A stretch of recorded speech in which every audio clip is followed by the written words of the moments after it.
In this video, we're going to go over why you should strength train, what your workouts should look like, and some common myths that are associated with strength training. At the end of this video, you're going to feel comfortable enough to start lifting weights at the gym. First things first, what is strength training? Strength training is any type of exercise that uses weights or some type of resistance in order to build muscle or strength.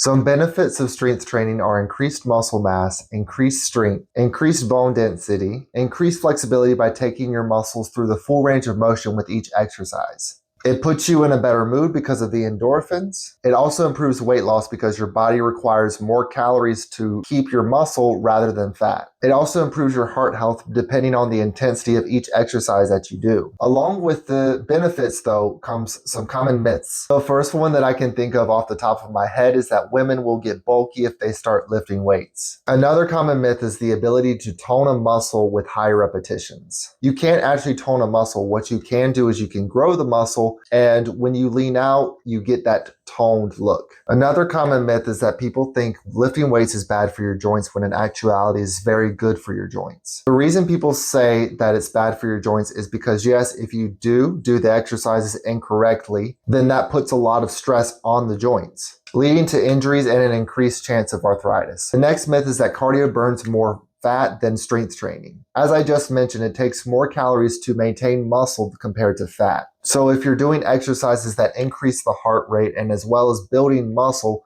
you're going to end up burning more calories and losing more fat compared to just doing cardio. The last myth is that muscle turns to fat. I don't know where this myth started, but when I started personal training, it was a very common myth going around the gym, and I'm not sure exactly why. Now I want to talk about how many repetitions you should be doing. The amount of repetitions depends on your goal. The first rep range that you have is 3 to 5 repetitions. This is mainly used to improve your strength. Ideally, you'll see people use this amount of repetitions on compound lifts compared to isolation exercises.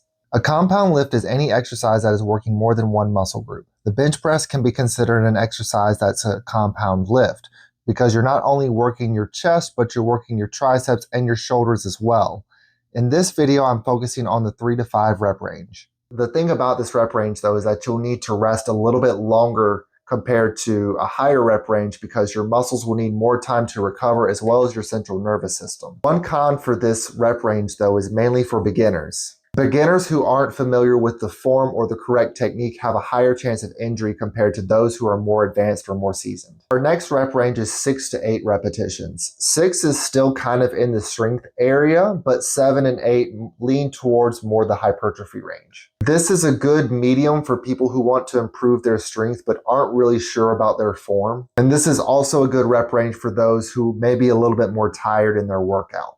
After that, we're going to go into our biggest repetition range, which is 8 to 15 repetitions. These repetitions are mainly for the hypertrophy range, the building muscle range. I generally recommend this rep range for beginners because you're still working on your form, you're still working on your technique, you're still working on which muscle you should be feeling during each exercise. With the higher rep range, it makes it easier to find that mind-muscle connection. This range is also good for beginners because you can not only gain size, but you can still gain your strength. This follows the time under tension rule, which means putting your muscle through a certain amount of tension for a certain amount of time in order to gain a bigger muscle size. The last rep range that we have is 15 to 20 repetitions, and this one is mainly for muscular endurance. For this repetition range, I want to take a step back and go into a little science on the 2 muscle fibers that you have. You have your type 1 and your type 2 muscle fibers. Your type 2 is divided into type 2A and type 2B, but in general, just type 2. Your type 1 fibers are slow twitch, meaning that they're mainly used for aerobic activities. Your type 2 muscle fibers are fast twitch, meaning they're used for more quick and sudden movements. A fun fact about these muscle fibers is that when you're born with 50% slow twitch and 50% fast twitch. However, depending on a sport that you may do or the type of activities that you start doing, you may start to shift and have more of one than the other. But the reason that I went on this tangent is because the 15 to 20 repetitions are mainly for the slow twitch muscle fibers. Legs are the primary muscles that I would say you want to do the higher repetition range, especially if you do any sport or activity that involves a lot of endurance. But no matter what activity you do, it's also important to remember that each repetition range has value. The frequency and how much you do each repetition range again depends on what goals you have.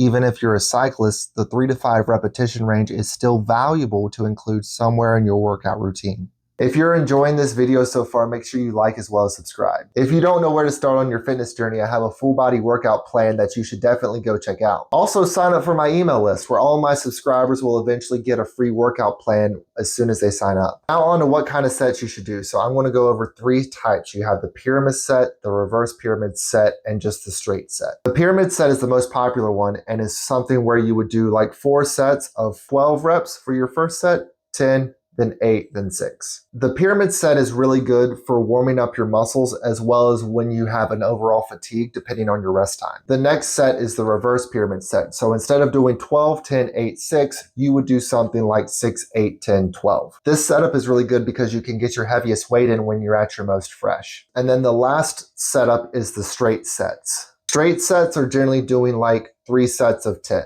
But what I like to do is I like to add in a repetition range. Doing straight sets with a repetition range really helps you track your overload progression. So for example, if I did the bench press 1 week for 8 repetitions, and then the next week I moved it up to be able to do 9 repetitions, that means I can see I'm progressing. Now on to how long you should rest. That really depends on the exercise you're doing, the muscle group, and how many repetitions. A 2-minute rest is really good for doing compound lifts as well as doing strength repetitions like 3 to 5. I like to rest for 90 seconds when I'm doing hypertrophy and when I'm working the bigger muscle groups like chest and back. And then the minimum rest time that I do is 60 seconds. I use the 60 seconds for endurance exercises or the smaller muscle groups like your shoulders and your arms. I don't believe in resting any less than that because I believe it doesn't give your muscles a full enough time to recover. But what exercise should you start with? Well, there's really no correct answer to this. Some people like to do isolation exercises first and then they go to a compound movement. Other people like to do vice versa. They'll start with a compound movement and then they'll go to an isolation exercise. Generally, when I like programs for my clients as well as myself when I work out, I like to do compound lifts first. Finally, what should your program look like? Well, it depends on your goals as well as your availability. You have a few options. You have your full body, you have your push-pull legs, and then you have your full body push and your full body pull. These are the main ones that I like to do. Yeah, you have other splits like the bro split, but if you're looking to achieve your goals a lot quicker, a higher frequency is better compared to just doing each muscle group 1 time a week.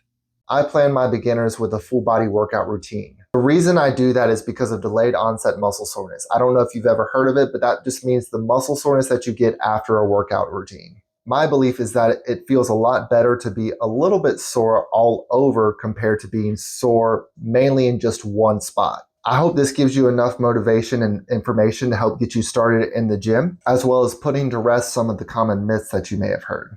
Thank you guys so much for watching the video.